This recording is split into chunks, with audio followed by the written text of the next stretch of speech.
What were the main systems of exploitation in colonial Latin America?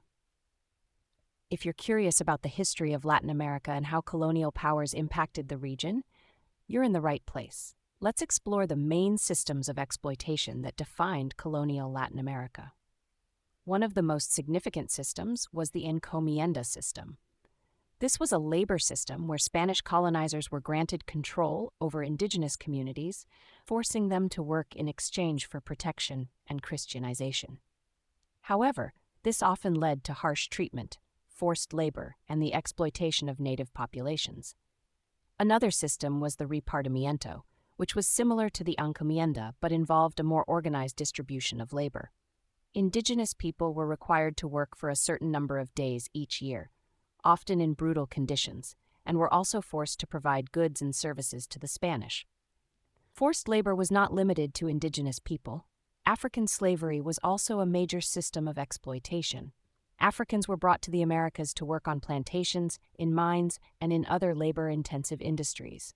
This slave trade was brutal and led to the deaths of millions of people. The Casta hierarchy was another system that perpetuated exploitation. This social hierarchy classified people based on their racial and ethnic backgrounds, with those of Spanish descent holding the highest positions of power. This system ensured that indigenous and African populations remained at the bottom, facing significant social and economic disparities. Economic exploitation through resource extraction was also prevalent.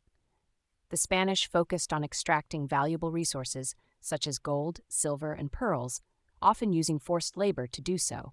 This led to the devastation of local populations and the environment, as seen in the exploitation of pearl oysters in the Caribbean islands.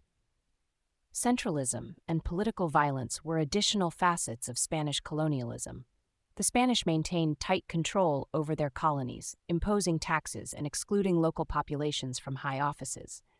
This led to widespread resentment and eventually fueled independence movements. The Casa de Contratación, or House of Trade, established in Seville, controlled trade and immigration to the New World, further centralizing economic power in Spanish hands. This institution played a crucial role in managing the flow of goods and people, reinforcing the exploitative economic structures. These systems of exploitation not only defined the colonial period, but also left lasting impacts on the social, economic, and political structures of Latin America, shaping the region's history and ongoing challenges.